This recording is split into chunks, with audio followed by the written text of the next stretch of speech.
I'd like to start off, is this working? I don't hear anything. Okay, I'd like to start off by thanking especially David Kekich and Greta and Bill Falloon and Sal Kent. I don't know if Sal's here, but thank you for organizing this conference and especially inviting me.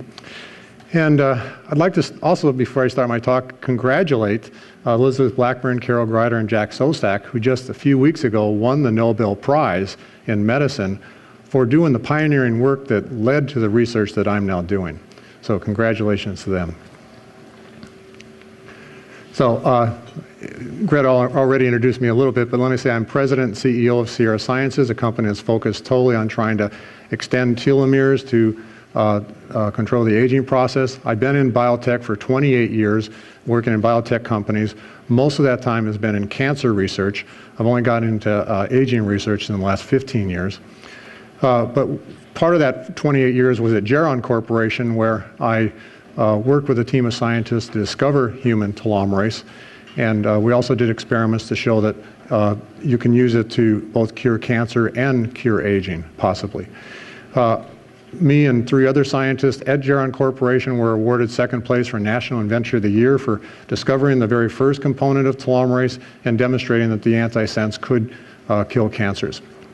I'm presently on 37 US issued patents on telomerase, which is more than anybody in the world, and all but 4 of those are from when I was working at Geron Corporation. So the word telomere. A lot of you know what this is, but I'm going to assume that some people in this audience, this is the first time they've ever heard of it, are here to find out what it is. Is there a question? Okay.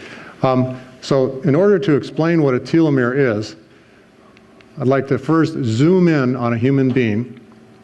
And we see that a human is made up of 100 trillion cells. And there's a lot of theories about why we age, and a lot of them say that we age because our cells age. And so if we can find a way to control the aging process in our cells, this should be a way of controlling the aging in us. If we zoom in any further, we see that every cell contains a nucleus.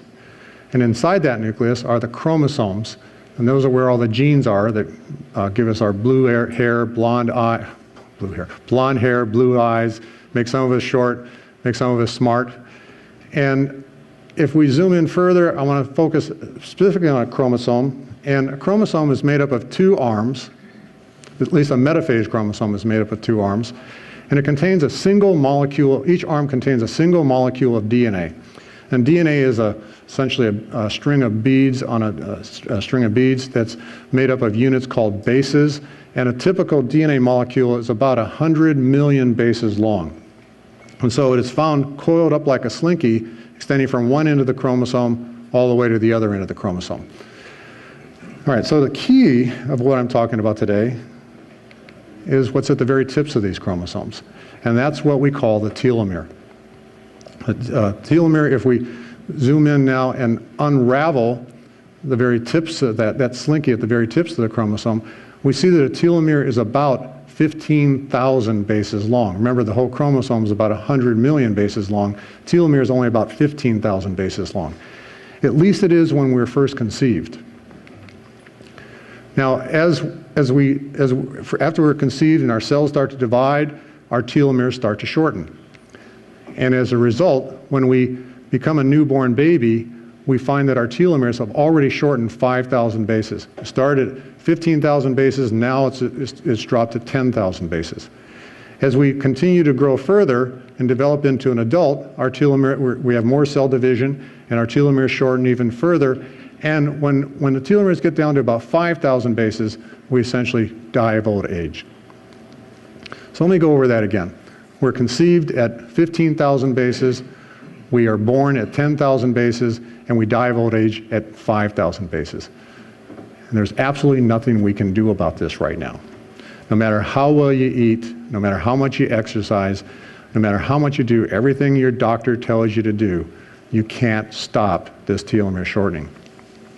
This is really the only clock that's ever been discovered that I'm aware of that controls aging.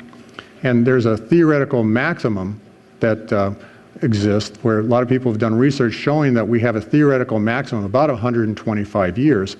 And the math that looking at how fast telomeres shorten and how fast cells divide very comes very close to explaining this 125-year theoretical maximum.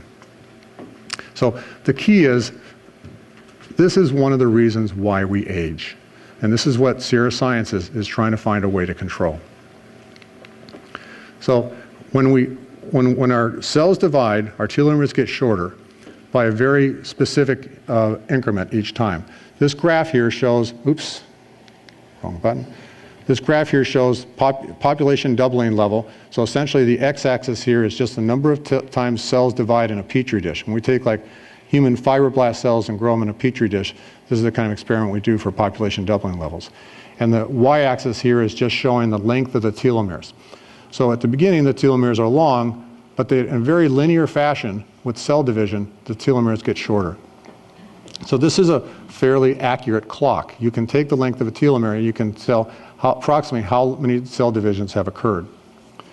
When we look at now cells from a person, and now the x-axis is the age of the person, and the y-axis again is the length of a telomere, we see that there still is that linear relationship, though a lot of times it's not quite as linear as this, but that's because there's other things that cause telomere shortening besides just simple cell division. Well, one is some people are born with different lengths of telomeres.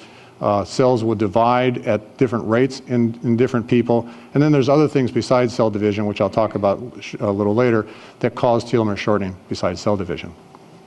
But it's still a very linear relationship. Our telomeres shorten. I can take blood from any of you and I can measure the length of your telomeres and I can tell you approximately how old you are and how long you have before you die of old age. Okay, so why do telomeres shorten? That's the next subject that I would like to talk about. And for the non-scientists here, I want to explain first that this is a process of DNA replication. Remember, we have cells. When the cells divide, all those chromosomes inside those cells have to be duplicated. And so the chromosomes have to be replicated through a process called DNA replication. And so to explain this, I want to say that DNA replication is a lot like laying bricks on a brick wall. The bottom layer of bricks here is the original chromosome, and this new layer of bricks that's being made is the new layer of chromosomes. Now this is a long, arduous process, because remember the chromosome's about 100 million bases long, and so this is going on. And also this has to be accurate, because if any mistakes here would lead to mutations. But now what we're very interested in here is not what's happening in the middle of the chromosome, but what's happening at DNA replication towards the end of the chromosome, at the telomere. Now if you think about it, something really bad is going to happen here, and that's that the brick layer cannot replicate the very end of the last place he was standing. This is kind of true for what's happening inside of our cell. The brick layer is called DNA polymerase I, and the cells cannot replicate the very end. Now, I want to point out that no wear and tear occurred here. Nothing chewed this telomere away. You hear a lot of times in the news, people will compare chromosomes to shoelaces, and the telomeres are the caps on the shoelaces, and our telomeres get shorter just in the same way that the cap wears away. But it's really not, at least this basal level of telomere shortening is not a wear and tear mechanism. It's simply due to the fact that our cells lack the ability to replicate the very end of the chromosome. So it's more of a passive process, not an active process. But again, that cell has to divide, and when that cell divides, the chromosome has to replicate again, and the chromosome is going to get shorter. And so cells are going to divide and divide and divide, and telomeres are going to get shorter and shorter and shorter. And again, there's absolutely nothing we can do about this. No matter how well we eat or exercise or do everything that our doctor tells us to do, we cannot stop this telomere shortening. So I said that we can't stop it, but we can accelerate the telomere shortening. And that's anything related to an unhealthy lifestyle. Okay, so obesity, lack of exercise, psychological stress, or smoking. All these things will cause the production of free radicals that can specifically cleave telomeres and cause accelerated shortening of telomeres. So we can do something about this. We can eat healthy, we can exercise, we can do meditation. I'm sure a lot of you heard about the press releases about how meditation is controlling telomere length. This is why. It's controlling this accelerated telomere shortening. And then we should also take our antioxidants, because that'll help prevent those free radicals from cleaving the DNA. Now, I call this the accelerated telomere shortening, which we can control. I recommend everybody live as healthy a lifestyle as you can so that you're around for when cures for aging are around. But there's still nothing that can control this basal level of telomere shortening. And that's what my company is trying to work on. And let me point out that even if this isn't something that's causing aging, our lifespans are clearly limited by the length of our telomeres. And so something has to be done to solve the telomere shortening, even if there's another thing that's going to cure aging.